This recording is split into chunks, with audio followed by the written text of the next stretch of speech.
right, listen up, guys. Winter is here. And if you're powering through the holiday chaos like I am, it's time to ditch the coffee jitters. I want you to try Mudwater. This is a clean coffee alternative that will keep you energetic without the crash. I'm talking chai, cacao, and adaptogens like lion's mane and reishi. Every ingredient in Mudwater is organic, non-GMO, it's vegan, gluten-free, and guys, get ready for this, there is zero sugar. That's what makes Mudwater the perfect way to keep energy clean and focused with no late night regrets. You can say goodbye to those sleepless nights. Mudwater's gonna give you all the fuel with none of the burnouts. Guys, take a scoop, put it in water, stir, sit back and drink. It's that easy. I like to add creamer and sometimes I get real fancy and put a little honey in there. That's up to you. And I got a deal for you. I want you to go to mudwtr.com/Chael. That's a 43% savings. Right now, we're going to include free shipping and we're even going to put in a free frother. When they ask,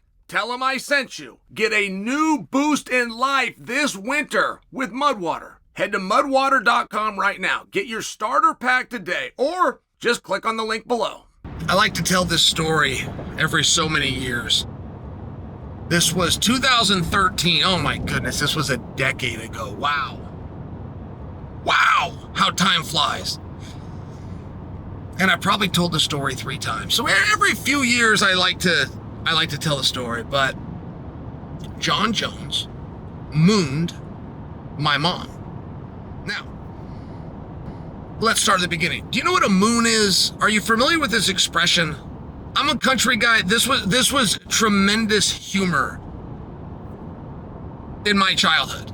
I mean, this was funny. You pull up to somebody in traffic, you're in the passenger, you drop your pin, you put your butt on the window, and then, you know, like my dad had honked the horn, and I'm mooning my Aunt Paulette over here. That's funny. It is funny.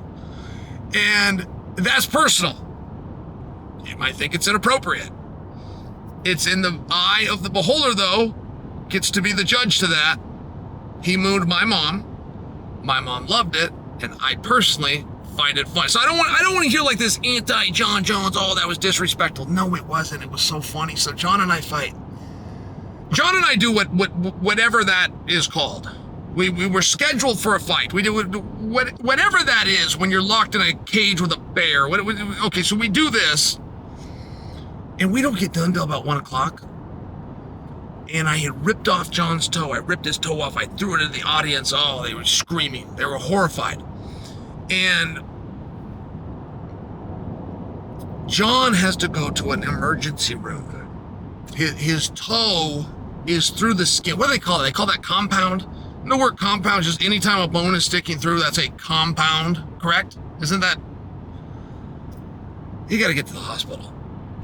So if he goes to the hospital like he was supposed to right after the fight, he's going to miss the press conference. Now, we get done fighting at 1 a.m, okay? But at this point, it's 2:15 when this even goes on. Nobody's watching the press conference, but it's his press conference. He wants to be at it. So the doctors won't help him because he's not following their instruction, which is to get on this gurney, get into that vehicle with those lights going, and get to the hospital. You have a compound fracture. It's literally what we're here for. He won't listen. So he has to do it himself, and he takes some gauze and he wraps it up so that he can walk into the press conference. It was the most gangster thing. He never got credit for it. But I found it to be pretty interesting. So the next morning, my mom, and this is in Boston. The next morning, my mom and I, or New Jersey rather. I'm like anybody. You forget. When you spend time in New Jersey, you just forget you were in New Jersey. So my mom and I got to go out on the first thing smoking. And the plane left at 6 something in the morning. So at 5 in the morning, at 4:30 in the morning, whatever it was. And I could be changing time slightly. But I got to come downstairs with my bag, meet my mom in the lobby. We get into the vehicle, we go to the airport. When I get down there, there is not a soul to be seen in the hotel but Jon and my mom. And they're at a table and they're visiting. And, you know, first off, he just treats my mom so well. I mean, he's going to give her hugs, and it's Mrs. Sonnen, and he's going to check on her, and he's very, very well behaved. So when I get down there, Jon is wearing red sweatpants and nothing else. Now, when I say nothing else, you might think that's an exaggeration. You might think he had a watch on. No, if he had a watch on, I would have said red sweatpants and a watch. You might think he had on a necklace. You might think he had on socks. You might think he had on underwear. How would I know? Well, I come down, got my bag. I'm all busted up. I was just in a fight. I'm stuck with a bear in a cage. I gotta get down. I got no sleep. I'm going around the horn, and my fight career is over. It's ruined. What am I gonna do? So you stay up. You stay up around the clock. So when I get down, Jon has also stayed up around the clock, but he was out with his brothers and he was having a good time. Now, how do I know that? Because he told my mother. Told my mother we were partying all night. So he says his goodbyes. And he goes and he gets into an elevator, but the way this hotel worked, the elevator was all glass, so if somebody went up it, you could see them. You could see it first floor, second floor, third, you could see. And then when they get out of the elevator, it was all open air. And there's a difference between a hotel and a motel. And this is a hotel, which just meant the doors face inward. So I can see him. When he gets off on the 5th floor, I can see him.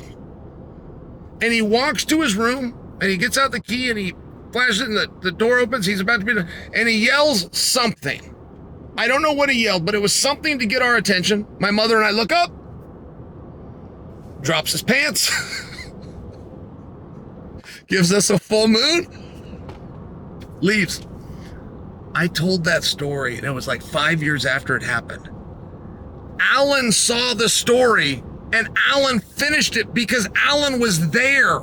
I didn't realize anybody was around. Alan was up. He also had an early morning flight. Alan saw the moon. I get asked that story a lot, though, in my comment section. You wonder for an update. I don't know if that's an update, but that is the story in its entirety, and I'm sure I'll tell it again in 3 or 4 years.